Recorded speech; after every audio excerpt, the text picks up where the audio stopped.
out this heat.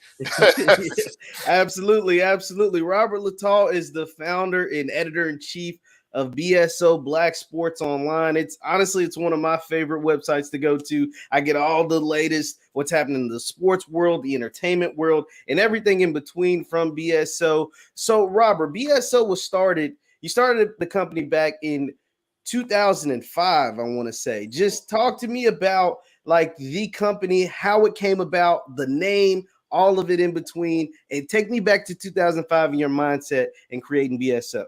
I mean, totally different world, back Yeah. in 2005. We're talking, 16 years. You see a little of the gray hair, some of the hairline is hanging on by a thread. It was a lot different, back then, a few less pounds as well. But from a media standpoint, definitely different landscape back in 2005.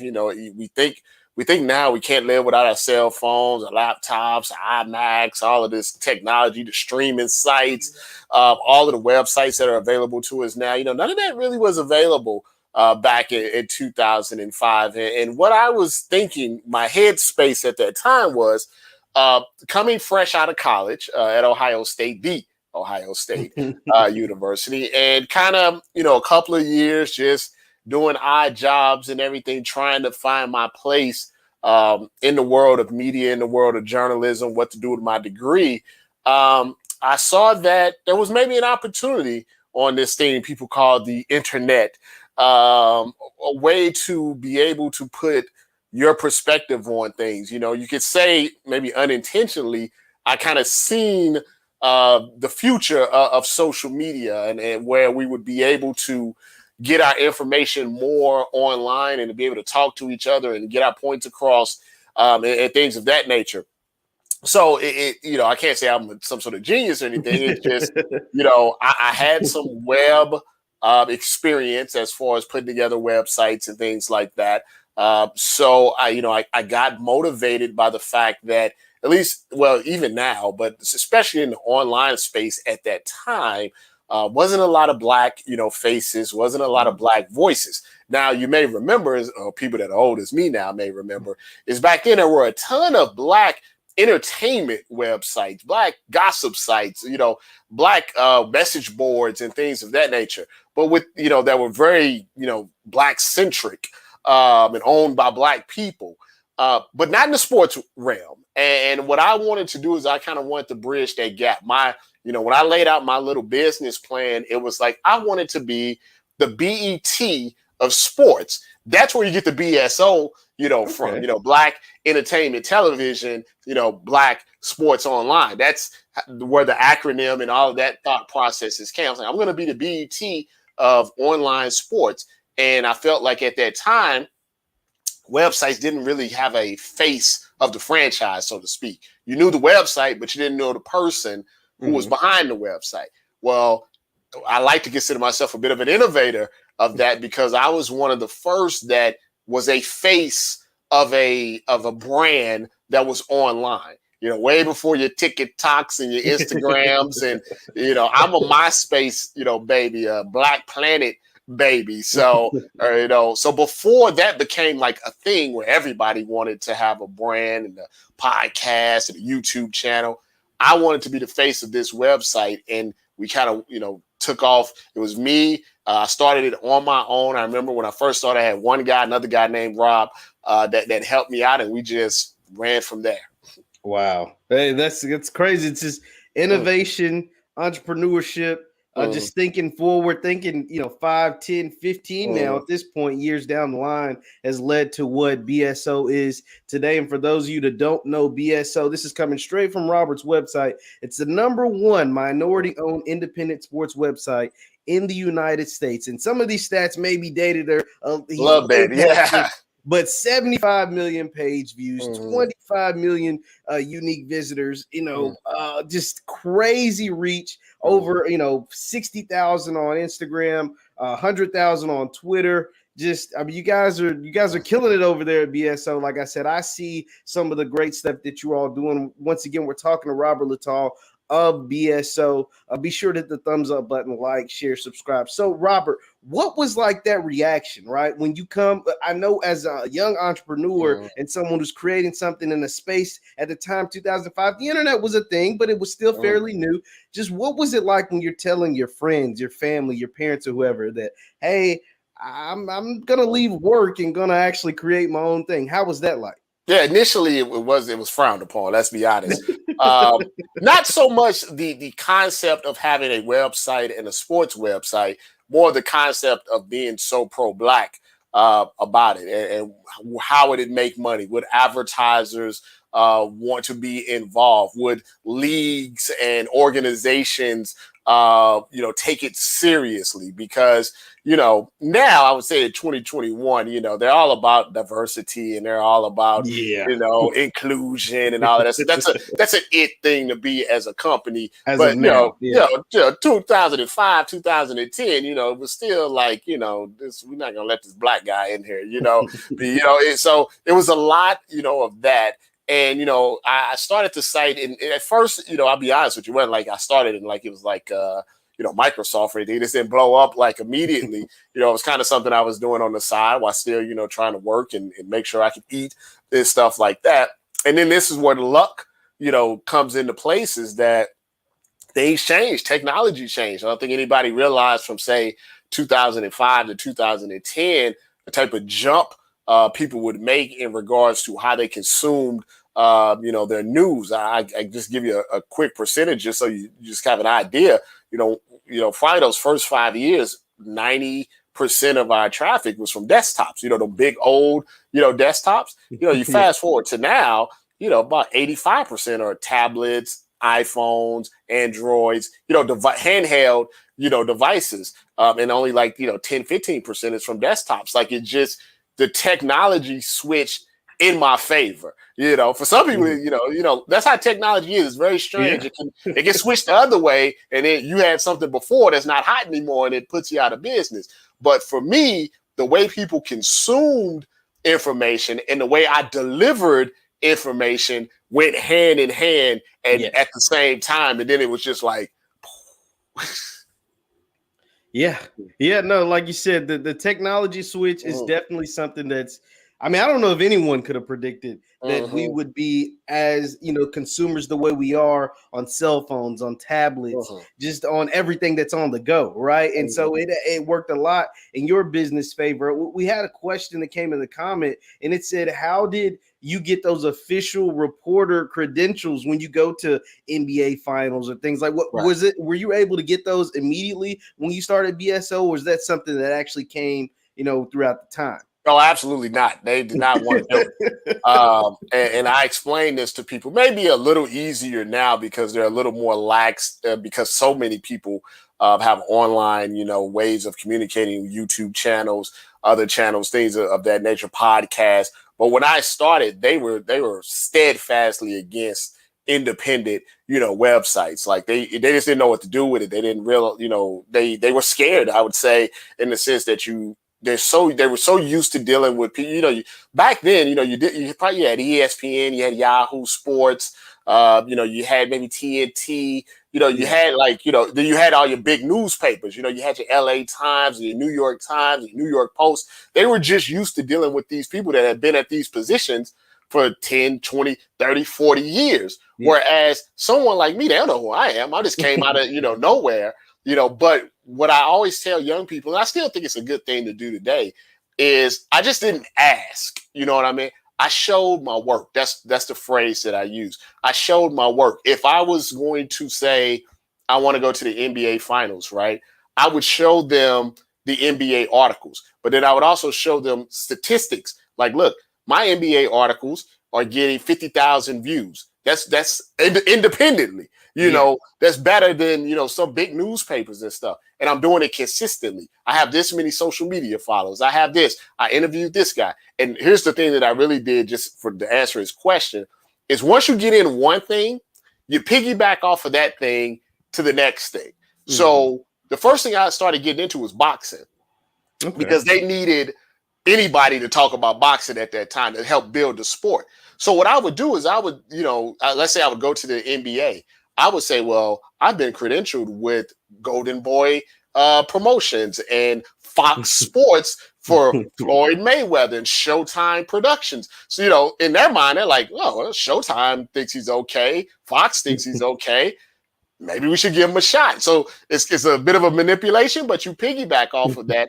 Now, if you say, well, shoot, you want to do the NFL, you tell the NFL, hey, here's my video of me at the NBA Finals. The NBA says I'm good.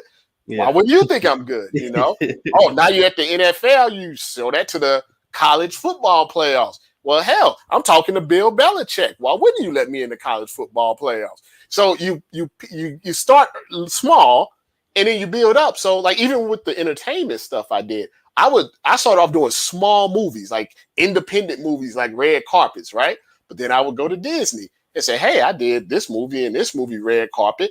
Then I go to Sony and then I would go to Warner Brothers. Next thing you know, like, hey, here's your Suicide Squad interview. Here, you want to talk to John Cena? You want to go to the end game? Just you build it as like a portfolio, almost like a walking resume. Because when people see the more stuff you do, and here's the thing, here's the key, here's a really important. Doesn't matter how many people see it. All that matters, like general people, like the general population. Yeah. What matters is the decision makers, right? Yes. So if I want to do something now, and I can say, hey, decision maker, I just talked to Margot Robbie. That's one of the highest paid female actresses in the world. And she's, talking to me and we laughing back and forth and stuff. Why wouldn't you want me to talk to your little bit lower level, actress? And it kind of goes from there. Hey, that's awesome, man. That's great advice. That's great logic, right? Like it just only makes sense. If I can do this, why shouldn't I be able to do that? Building block. Yep. Yeah, exactly. Especially being an independent, you don't have corporate backing by like some of these different people. Now, Robert, once again, we're talking to Robert Littal of Black Sports Online, BSO. Be sure to hit the thumbs up button, like, share, subscribe. You got some comments, throw them in the chat. We might be able to ask Rob. Now, Robert, with some of your content, how did you get more into some of the entertainment space, right? Like you said you started off being sports focused, but you have divulged off and like you said, you did an interview with Margot Robbie, you do some of them entertainment stuff. Just kind of tell me at what point did you kind of gravitate towards and start grabbing some of that content? Well, I used to be a rapper. Yeah. So, man. So the thing about it is, I always wanted to be in sports. I always wanted to do sports media, right?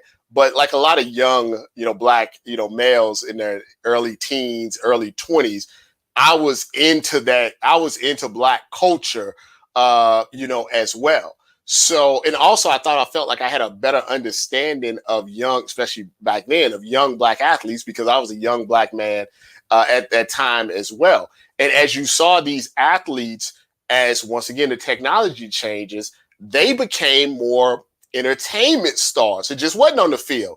When my dad, would talk about an athlete like a Bill Russell or something like that, or Dr. J, it was just basketball court, basketball, and some social stuff, but they weren't like at the fashion weeks and, all of this stuff like this, they weren't like Odell Beckham, so being also in that world, that music industry world for a little bit, and then also seeing how, that was starting to blend in with the entertainment side. Ballers want to be rappers, rappers want to be ballers.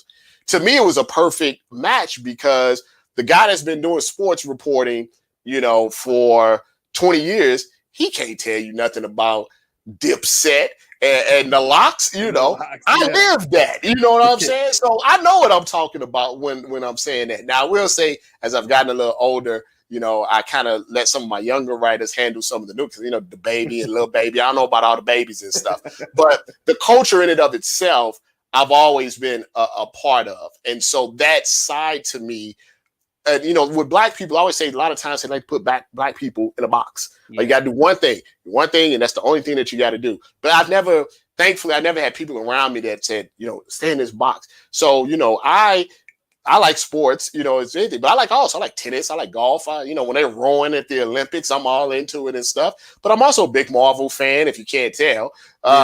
Big Marvel, big TV, I got, about 1,000 comic books that my wife is trying to get, rid of.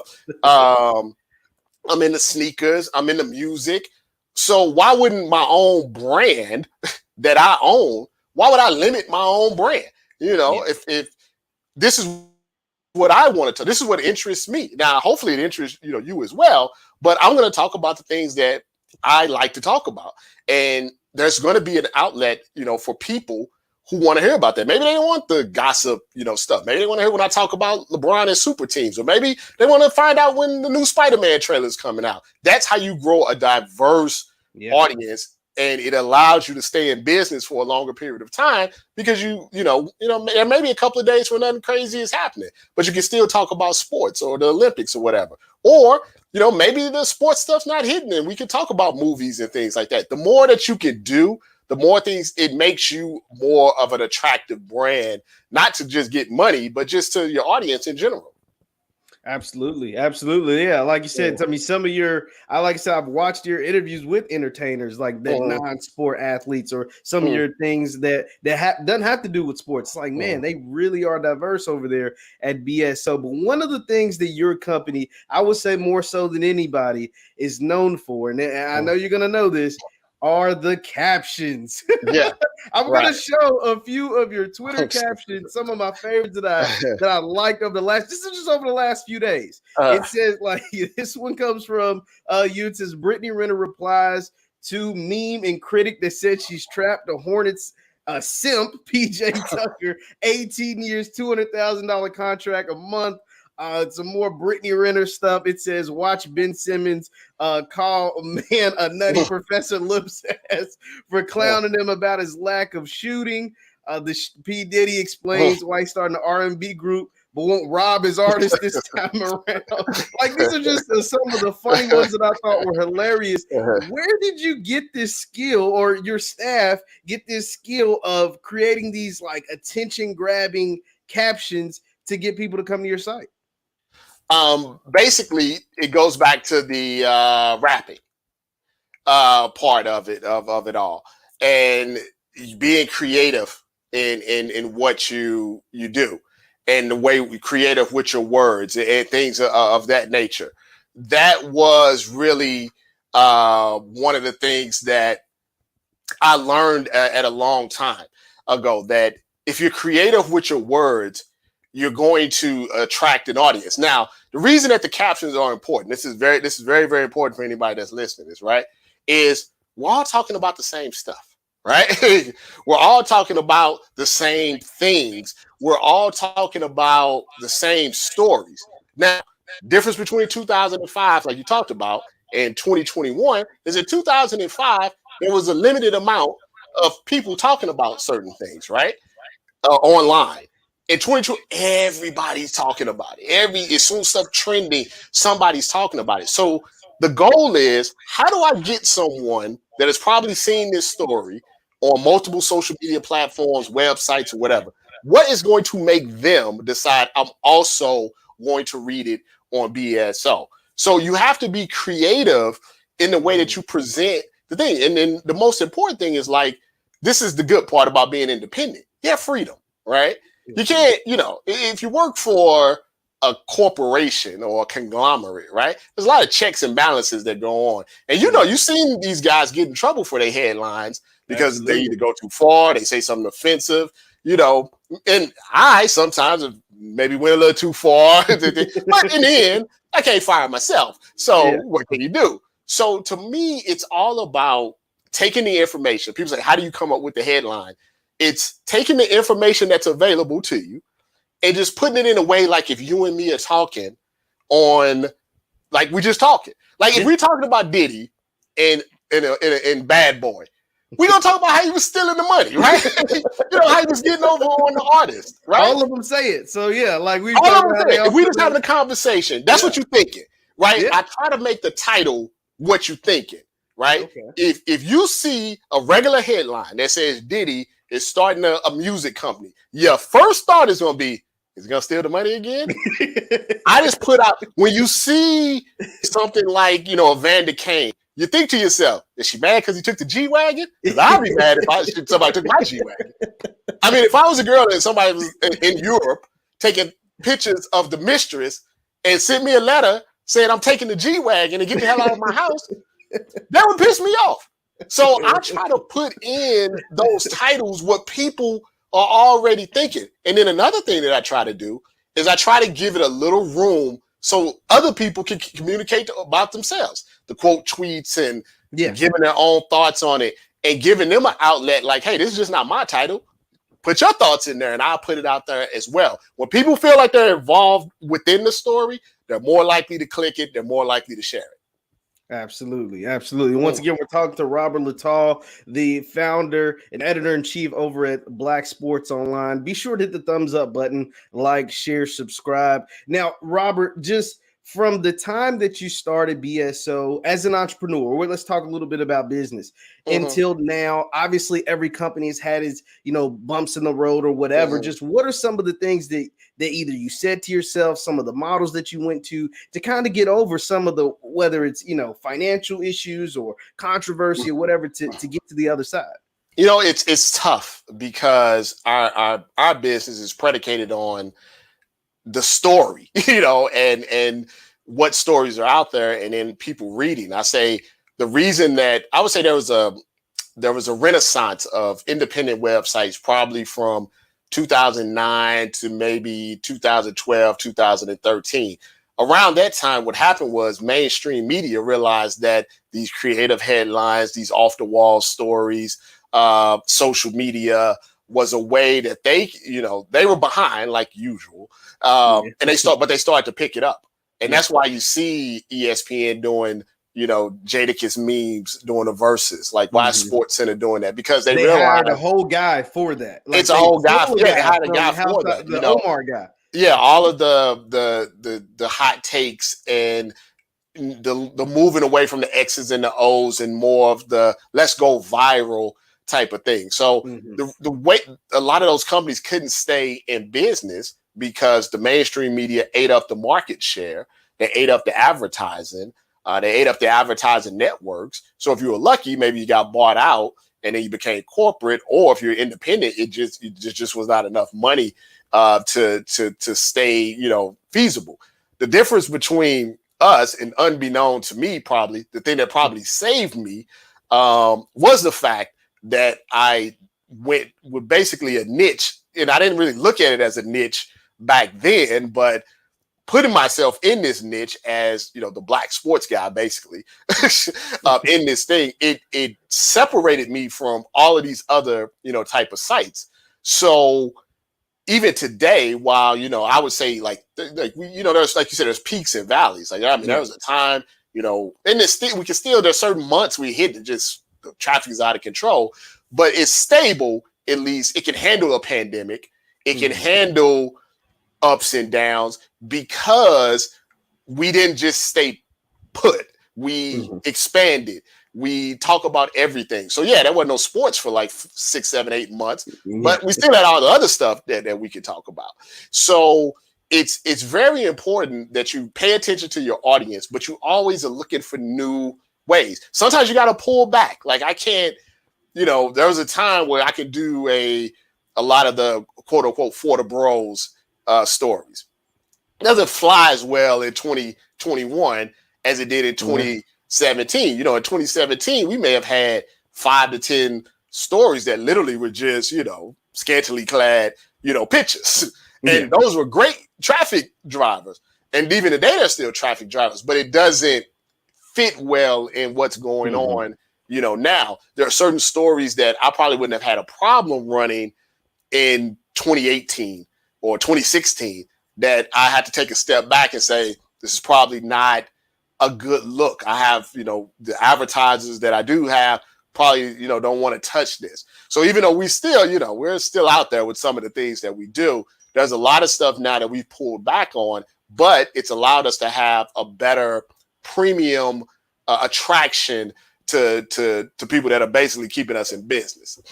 Yeah, absolutely. And because like you said, the landscape has changed just across America in all facets, right? Especially when it comes to, journalism and what you report on and how you word things and certain things that you say. We know that they can get, different people in trouble, canceled, whatever, you know what I mean? Like those things tend to happen. For you, Robert, I want to say, like, when has there ever been a time, being independently owned, being black owned, that like may have cost you some money somewhere, or somebody maybe turned you down because they didn't like, some of the content, or hey, maybe an advertiser came to you and was like, hey, what you're doing, this was a little over the top. Have you ever come across that? Yeah, it's possible. It's hard to tell. Nobody's Okay. gonna come out and say it.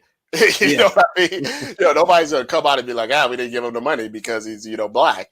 I'm sure there were situations where that happened, but I have to be honest. I try to be honest with people. I don't try to sugarcoat and things like that. I am 100% sure there's opportunities where a check came just because I was black and I had a big audience. You know what I mean? So Yeah. I can't, I can't say that, it doesn't go both ways. I'm sure there were times where they're like, this black guy, I've heard his site's a little too controversial for us, but they give Barstool the money or give these busted coverage the money, but I'm too out there, right? But then I know there's also been times where, I don't want to mess up any connects, but I can tell that the reason I got the call, the reason I got the email was because they needed, me. They either needed me personally or needed my audience, and they couldn't get it from nowhere else. So it's a kind of a balance, and that's why I try not to be, I'm very pro-black and very about all black people, right? But you have to understand that you can't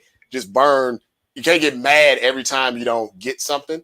I think that's also why I've been, able to do a lot of things. Is like when stuff doesn't happen, like if I get turned down for something, I don't cause a fit. I don't go screaming on Twitter and stuff because people watch that and you never know when the next opportunity come back. Like I just give you an example because he's black and he's rich, so it doesn't matter. Like, Kevin Hart had a show. I think he has a muscle car show. And they wanted me to help with the muscle car show and do the previews and do all of this stuff to help this, obscure muscle car show. But when it came time to interview, all of a sudden it didn't have no time to do it. You know what I mean? And the way they approached me with it was like, Dad, it kind of sucks. We had you doing all of this stuff, promised you this interview, and then, it didn't happen. Hey, no problem, because something else is going to come up eventually. Yeah. And you're going to remember the fact that I didn't freak out or anything. And I kept promoting it because I think the people that came to me, I think you're good people. You're going to get me in something else. Because you're going to remember that. You're going to remember I acted professional like that. And you have to think about that from a business perspective to not burn bridges, because as black people, we don't have a lot of bridges to burn. White people can like burn up whole hospitals and stuff, don't matter, right? We very, very fine line of us making mistakes and being able to come back from those, as opposed to people that don't look like, us. Yeah, you said something really important in there, and what that told me, that story, some of those stories that you laid out there, was networking. It sounds like, obviously in our profession, it's networking is a big deal. Just what are some of the other ways that your networking, your professionalism has led you and got you in the door and some opportunities maybe you didn't think you'd be able to have? See, I like to tell people is that people think what you see on social media or what you see on YouTube or what you see on Instagram, they think that's the reality, right? Like that's what the person is, right? That's not really true in the sense that the deals are made with nobody around, So how you handle yourself through adversity, how you handle yourself through disappointment, how you handle yourself when you do get inside, these doors that are open for you, really says a lot about your long-term viability in whatever business, you're in. You see people that are often complaining and burning bridges and talking crazy and acting crazy when they get places. And then if something does happen, they don't have a foundation of people that are willing to, give them another, shot. So to me, it's always been about the people that have the power. A lot of times, like 90% of the times, a general person in the street would not know that person, right? Yeah. Like right now, if I ran off the people that you may know, Kevin Feige, right, at Marvel, right? Yeah. And he's the big man, right? He's the big man, right? Yeah. But the person that is like, you want to go do some of this Shang-Chi stuff, that's not Kevin Feige that's doing that. That's somebody really, really important, right? but it's not Kevin Feige. But if you mess up right here, you may never ever get to meet Kevin Feige.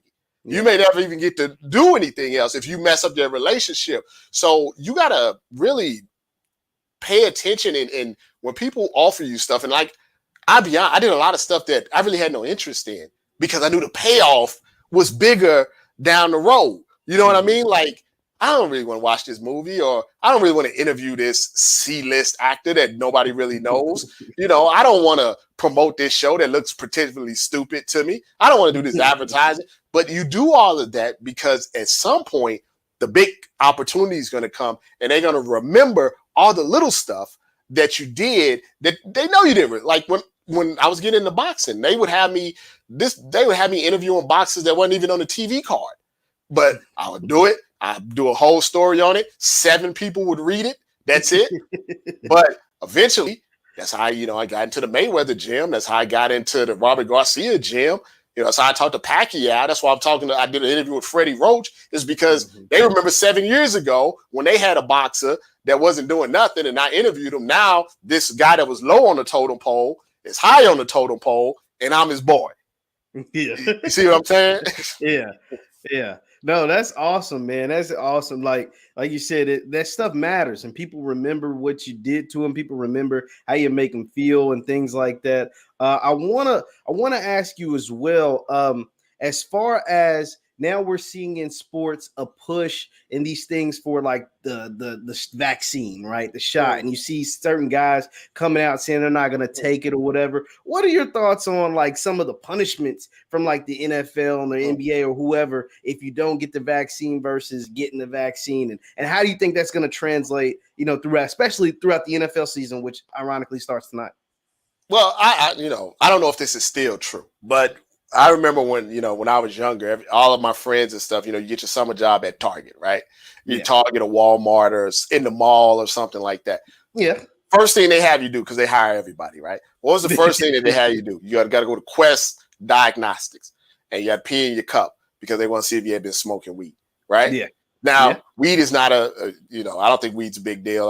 Hopefully it becomes legalized, right? But if you want to work at Target and get your summer money, you had to do it. Right, or you had to stop smoking weed for that week. You know what I mean? You had detox or whatever. Yeah, whatever right, to get it out of the system. Right now, when I say that, when I'm meaning that if you want to work, there are going to be stipulations. If the job say you got to wear a suit and tie, you got to wear a suit and tie. You can't walk in there with jeans, right? Some jobs say that, right? Jobs give rules, right? Now, if you're like me and you work from home, it's easy to say, I'm not getting no vaccine. Why would I just want to get possibly sick at my own house, right? Yeah. It's easier for me because I don't. But if I worked for the NFL Network, and the NFL Network said, well, Rob, if you want to be on TV, if you want to come in the building, if you want to keep your spot, you want your 6-figure salary, you got to get the vaccine. You see what I'm saying? So if you're an NFL player, they're saying you don't have to get it. They're not because they can, you don't have to get it, but you have to understand that them asking or putting pressure on you, that's just part of the job. And I don't get really NFL players because I've seen NFL players take stuff that like has come from countries I can't even pronounce. They do anything they have to do to stay on the field. But here's the difference. The difference is the vaccine in and of itself has become political. And a lot of those NFL players are MAGA. So MAGA told them not to do this, even though I always say, just ask the people that are telling you not to take the vaccine, have they taken the vaccine? Because you can't get into Fox News without the vaccine. Trump got the vaccine. Trump got all type of experimental stuff going through his body. All of those senators and stuff, when they get sick, they get the good stuff. They get stuff that's not even available to you and me. Yeah. So when I see someone like Kirk Cousins, right? Yeah. Says, I'm not going to get it. I'm going to put plexiglass up. Like, that's fine. That's your choice. But I prefer someone like Kirk Cousins just be upfront and honest, right? I'm not going to get it, but I'm going to follow the rules of the people that don't get it. I'm cool with that because that's telling me like, that's your choice, but you're going to follow the rules. The people that I don't like are the people like Beasley, that says I'm not going to get it, but I don't want to follow the rules of the people that don't get it. Like in any other job, if they gave you an option, and option A was you do this and you can do that, or option B, you can do it your way, but you got to do this. That's life. You make a choice.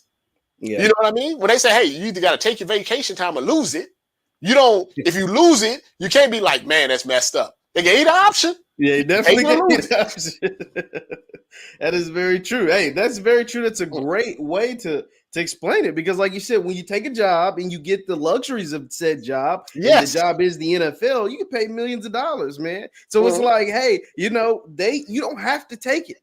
But if you decide not to, you got to go through strenuous other, routes. You got to go a different route than everybody. And I can respect that. Robert, I just want to ask you a few more questions and I'll get you up out of here. But I do want to ask you about the site and how a BSO was expanding. I know that you have a podcast now, and for a lot of websites, and not just independently owned ones like yourself, but a lot of ones, like, they've changed their format. They don't even post articles anymore. I know Bleacher Report, I went on there, they don't really post many articles on Bleacher Report anymore. It's mainly all the social media and things like that. And your site is tapped in with that as well. But how is it that you've been able to withstand, everything that's come at you and still be able to continue to grow and expand and do things like your podcast now? Well, it's tough, because, if your website is your moneymaker, you have to find a way to get, the traffic before you do anything, else. Now, I would say the good thing for someone like myself is that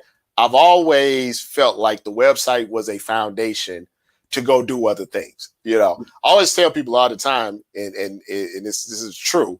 If I just sat down and just did the website 24/7, I would make more money than if I didn't go out and cover the events, cover the movies, do the interviews, do the podcasts, do the live streams and all of that, because that's really the money maker. But to me, that is not really expanding your personal brand, expanding other writers' personal brand, other contributors' personal brand. Because to me, what's the point of just sitting there? It's like sitting there with a bunch of money, but you're not doing anything, that may be cool for some people. That's why people like to stay behind the curtain of their website. I've never been like that. To me, the website's just a foundation for me to go out and cover sports and interact with people. Like, social media has gotten a bit toxic. It's gotten a bit where you can't have nuanced conversations. But I used to love social media because I like to communicate, with people. I like to interact with my audience, even if they disagree with me. It's just gotten to the point now that it's difficult, because if you say literally anything against the majority, it's a problem and it's not worth your piece. I remember I had a whole podcast about sometimes you can have a different opinion, and it can just slightly different. Yeah. And you'll spend all day fighting everybody or people trying to cancel you and do all of this stuff like that. And you don't wasted 8 hours of your day fighting people that you're never going to meet. So I will say it's not as fun as it used to be. So, my job now really, since I've done it so long, is kind of identify the stories that I know that people are going to react to. Hopefully those stories do very well. And then me go off and go read a book outside of my backyard with my little baby and just, relax, because I've done so much in the industry. I don't feel like I need to prove myself anyone. If I say, hey, I want to cover this, there's enough stuff there in my resume that I don't really have to explain myself, why I want to do it. And because of that, but that's a lot of, that's 15, 16 years of hard work to be able to say, okay, I can pinpoint 10 stories that I know people are going to go crazy of. And then I'm going to lunch with my wife and my kid. I'm going to go walk the dog. I'm going to live actually life, because what's the point of building this and being in prison? I don't want it to be like that. Absolutely. Once again, we're talking to Robert Littal, the creator and founder, editor-in-chief over at BSO. Robert, thank you so much for tapping in with me today. I know you got a busy million things you could have been doing, like you said, playing with your little baby, walking your dog, but you spent a few minutes with me today. Once again, this is Jeff Lighty Jr. with the Black Sports. I almost said Black Sports Online with the Victory Formation, the Black Boss channel. Be sure to hit the thumbs up button, like, share, subscribe. Thank you guys for watching.